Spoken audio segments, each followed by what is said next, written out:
we've got a little treat for you today. There's a couple of things. First, I bought this little Gimmick fishing rod off Facebook Marketplace just to give it a test out. I have had a bit of a look at it. We'll just have a bit of a read of the packaging. 10-year warranty, no questions asked, even if you break it. I think we're going to have a good go at that today. And I'm going to reveal another free camp for you. We'll go and see if we can hunt down a fish, just to give you a look at the creek. There's plenty of yabbies here, and then we'll go and check out the campsite. Let's have a look at our little fishing rod, shall we? Oh, she's a bit of a humdinger. Actually not a bad little design if you wanted to throw it in your whatever. Click down, and it's very plasticky and light. Check it out. She's a weapon.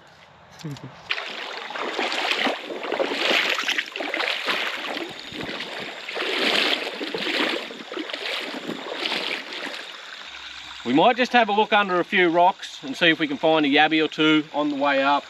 The creek is particularly low at the moment, but I'm sure we can find a decent hole along here. I know back the other way there's some really big holes. I wanted to come up here because you can actually, if we can find the fish in some of these little holes, it's a lot more fun because you can see them easy and chase them around. But on the way, like I said, I'm going to flip a couple of rocks and just see if I can spot a yabby or two. I thought I seen something flipping around this rock on the way in here.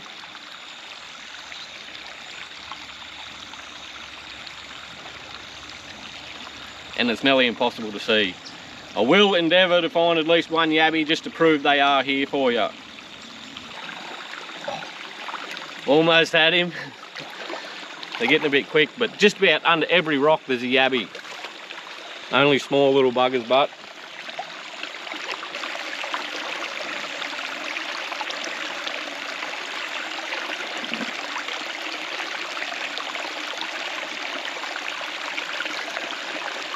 there you go. Proof. The place is full of yabbies. I'm sure there would be big ones in here. I'm just going to let them go. But I think the idea in this little creek would probably be to come down here at night with a spotlight or set traps overnight, because as we know, in these clear creeks, they all hide through the day so they don't get eaten. And another thing, we all know how tasty those little mountain yabbies are. They're almost the best.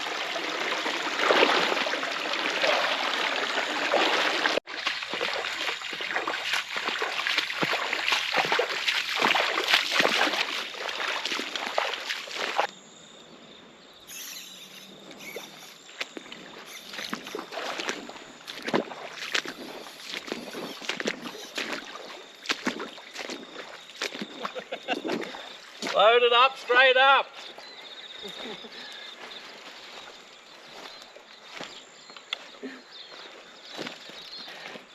Load it up, straight up. Come up here on the rock and have a look.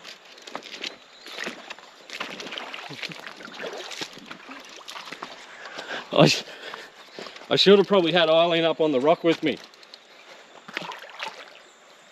Oh no! Well, there's a lesson learnt. I know how much tension to put on them. Not very much. I'm gonna have to play him a bit better. It was a good sized fish and fun.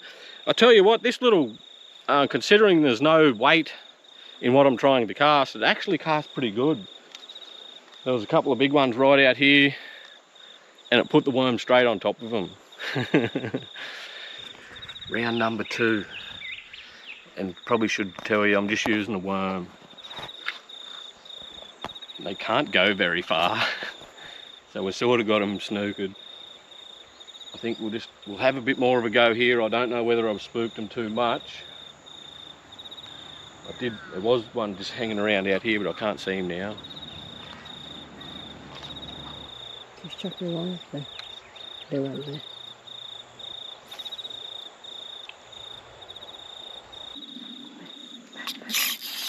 Round number 2, and I've let the drag off.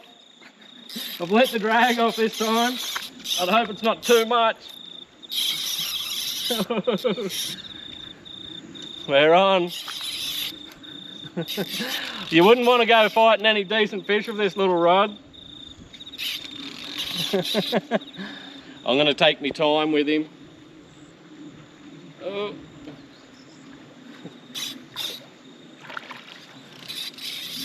I'm going to try and beach him up on this rock. Oh.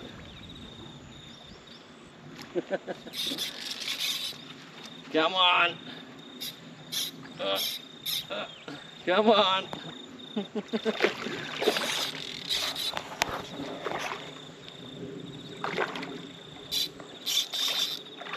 Yippee.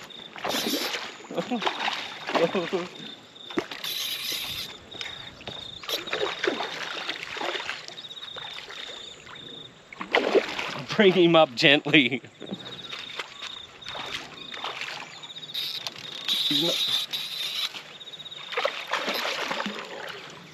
Oh, come on.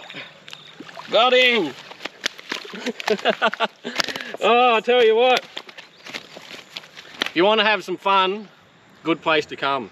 Like I said, I'm going to show you exactly where to come here and fish for these carp, because I really don't mind sharing this place.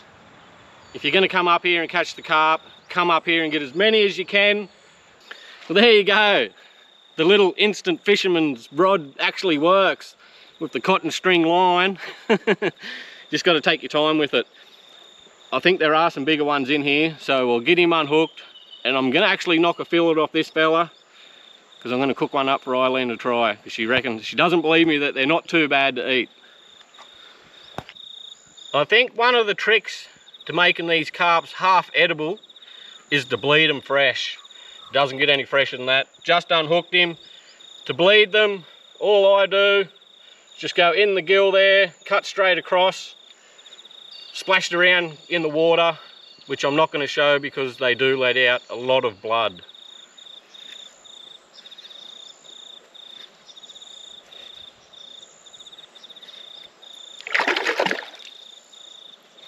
So there's no blood in that. And I think we've done a real service with this one, because have a look here, nice and close, Eileen. Full of eggs. Actually come off pretty good. I tried to pay particular attention to getting this little belly filleted off, because thanks to Wombat, one of my subscribers that watches every video, I'm sure you're watching this one, Wombat, I did pay attention to what you were saying about the belly meat not having bones. I think I'll put that on the ice just as is, and I'll tidy it up a little bit later. We're making our way up to the next hole. That last hole is only just there, like 20 metres away. Come through this really shallow little neck, and there's another big hole up here. We'll go in quiet and see if there's anything in there.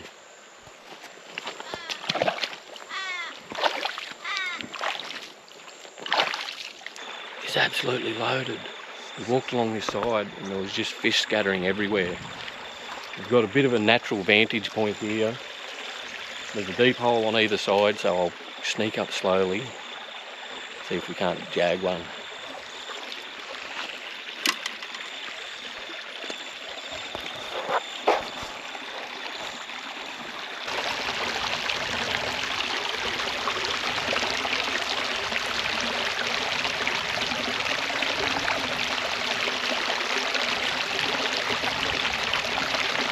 We got fish everywhere. There was a whole school of massive carp in there, and Eileen was just walking around. She said right behind us here there's some big ones as well. Have a look behind us. Too many fish, not enough bloody bait. It's just not nearby.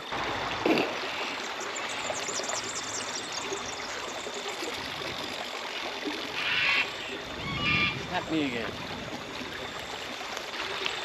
I've decided to trade out that little instant fisherman because I've hooked up twice in here now and there's some bloody big fish.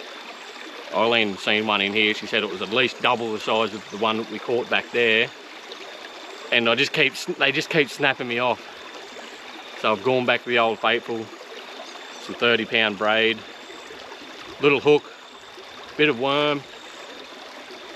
And the way the sun is at the moment, sort of behind those trees, it's really hard to spot them until you ride on them. So they're sort of hanging around in this little backwater. I'm just going to lob it out there and we'll just sit here for 10 minutes. See if they can't find it. Oh, oh, there was only a half a worm on there. I just said to Eileen, I'll give it 5 minutes. And it took about 30 seconds. Oh, oh, no wonder they're snapping that little instant fisherman rod off. They're giving this one a workout. I didn't bring me landing net because we're travelling light, and guess what just happened? Spat me again. At least we're having some fun.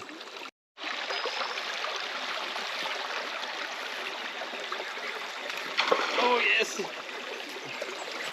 I want to try and make sure he's hooked this time.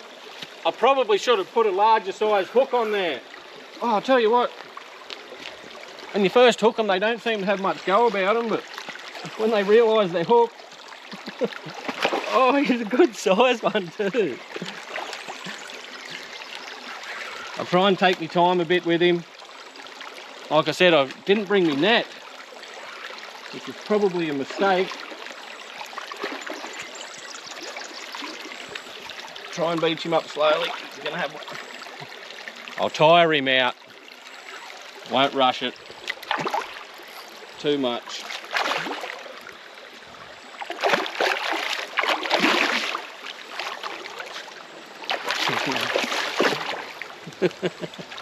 He's giving the little rod a workout. Hold the rod. Oh, I'll get him beat. Get him beat. Come on. There we go. There wasn't any chance of that fella getting away just looking at that. And there wasn't any chance of him getting away because he swallowed the hook. I tell you what, it's good fun. As promised, I'm going to give you the exact location. I'll give you a bit of a look at a very small portion of the creek that is nowhere near the entirety of it. As I said, there's some much bigger, much deeper holes, and there are good cod here. But we won't waste any more time. Where is it? What it is, it's called the Glacial Area.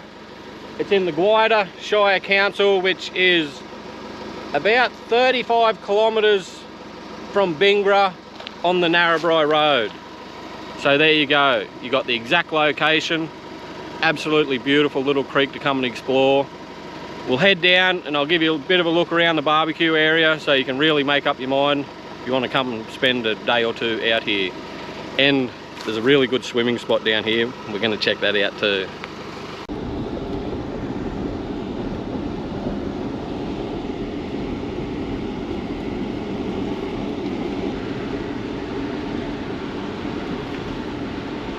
We'll have a very quick walk through the camping area, and it is very basic and it's not huge. We'll have a look anyway. Just in case you're really considering coming here, I will have a quick scan around the camping area, and this is about the gist of it. Really not a lot of room. You would get a caravan in here. There's no real seats or tables. Someone set up a bit of a campfire here. There are bins scattered through the camp area, and there are toilets.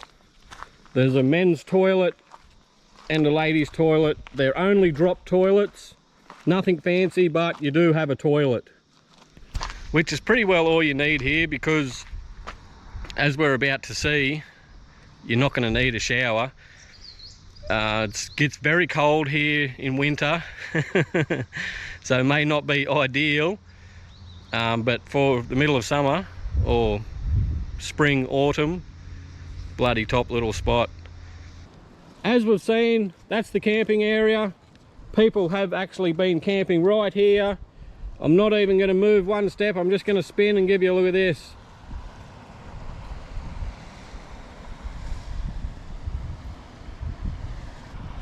That's where we just were.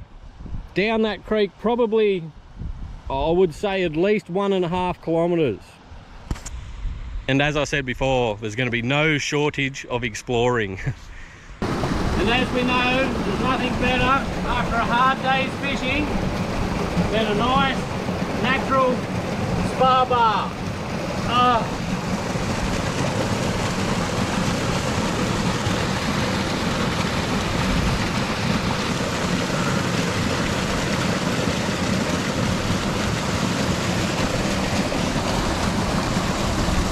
And that's not just a spa bar, that's a massage.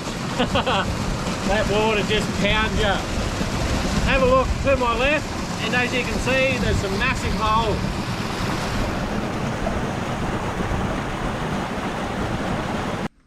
We're making do with what we got here, and I've brought the good car, so I don't really want to be cooking it in the back of the good car. And there was tables here, but obviously not now, so I don't know why they took them out. Someone's probably burnt them. Give you a bit of a rundown of what we've done. I've taken Wombat's advice. So Wombat, here we go. That's the belly fillet. Now Wombat did say to cook it in orange, soak it in orange juice, which I don't have today, sorry Wombat. And that's a back loin. And I can feel the bones in that back loin. That belly fillet, can't feel any bones in. I'm just going to sprinkle a little bit of curry powder on there. I've cooked them this way before and I actually thought they were pretty good, but Eileen didn't believe me. So we're going to go again. And that's all we're going to cook today. Just one fillet of the back, one of the belly. I'll keep the rest of that for yabby bait.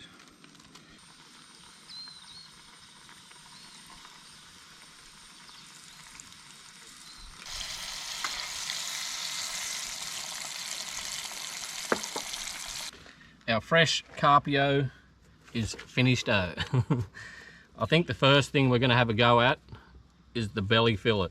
It actually doesn't look too bad. There's not a lot of meat to it, but I probably could have taken my time a little bit better to get a little bit more off. And it's only one side.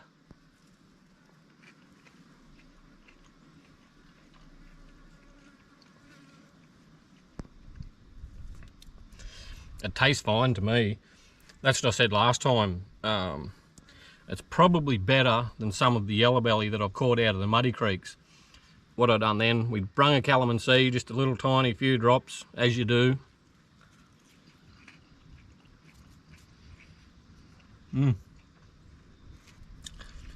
I'd eat that every day of the week. Yeah. It's good. It's probably because he cooked it nicely.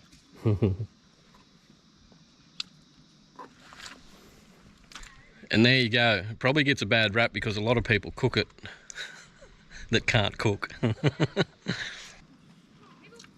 Yeah. It's how you cook it. Oh. So there we go. Another spot revealed. Exact location. Come up here, have some fun. If you like the video and you want to see more spots, hit the subscribe button. Leave a comment. Catch you on the next one.